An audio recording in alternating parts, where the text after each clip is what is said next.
What if I told you buying a home in 2026 might cost you $400,000 more than renting? Most people get this completely wrong. I ran the actual numbers for 2026, and the results? Shocking. Stay with me. This could save your financial future. We're breaking down every dollar, every cost. No fluff, no real estate agent bias. Just cold, hard math. Let's get into it. First, where are we in 2026? Median home price in America, $435,000. That's up 40% from 5 years ago.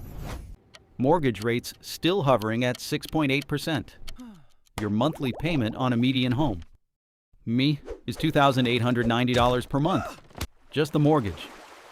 But that's not the full cost of owning. Add property taxes, insurance, maintenance. We're now at $4,100 a month. Real ownership cost. Now let's look at renting. Average rent for comparable home, $2,100 per month. That's a $2,000 monthly gap every single month. Over 20 years, that gap becomes $480,000. $500,000.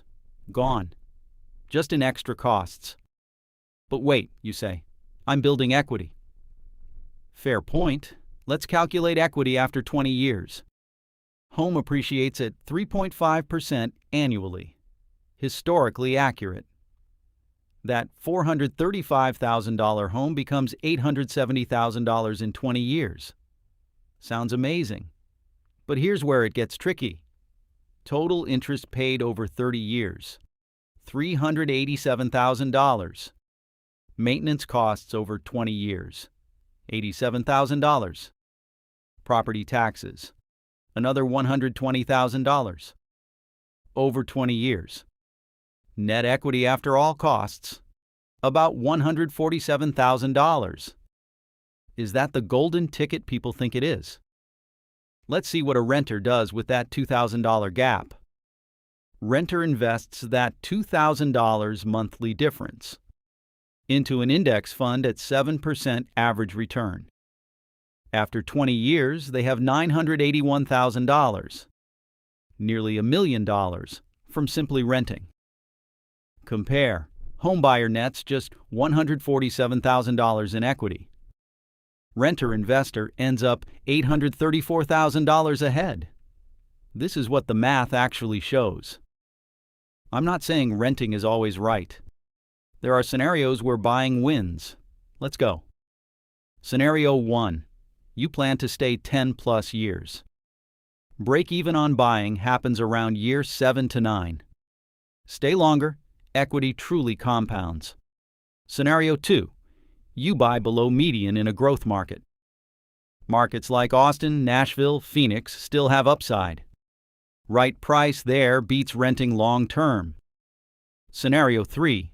You have 20% down payment ready. That drops your payment and eliminates PMI. PMI alone costs $150 to $300 per month extra. Over 7 years? That's $25,000 wasted on insurance. So the quality of the deal matters enormously. Not just buy or rent, but how you do it. Strategy is everything in 2026. Now, hidden costs nobody talks about.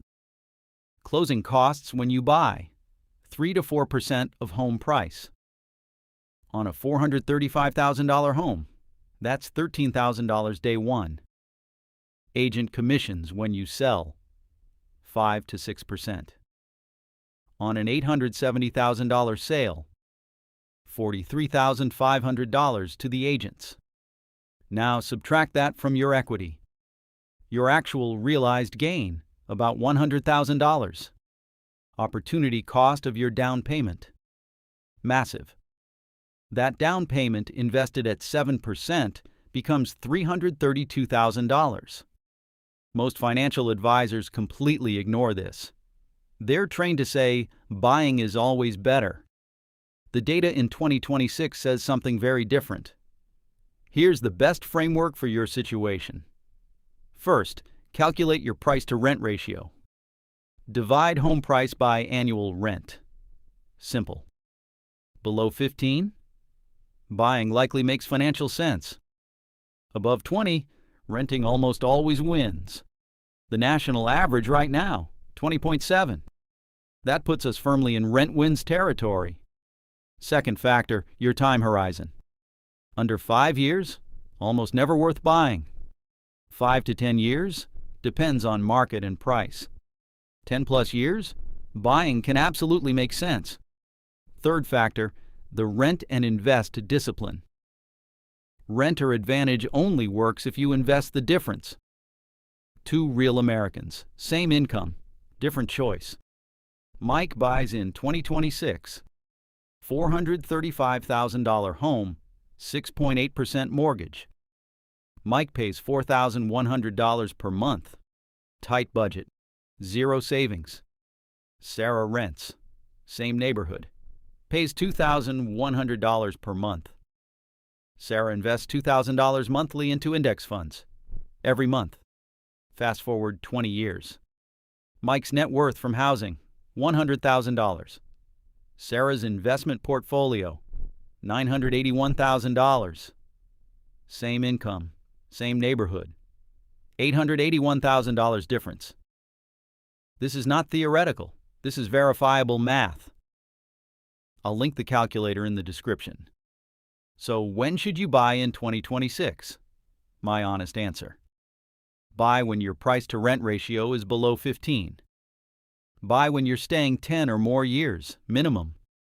Buy when you have 20% down, not 3%, not 5%.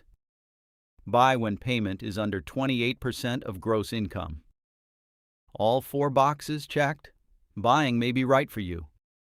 Missing even one? Seriously reconsider. The American dream is real, but so is financial reality. Drop your city in the comments. I'll tell you your P/R ratio. Like this video if the math surprised you. Subscribe for weekly finance breakdowns that matter. Next video, how to negotiate rent down 15% in 2026. The math doesn't lie. Your next move does.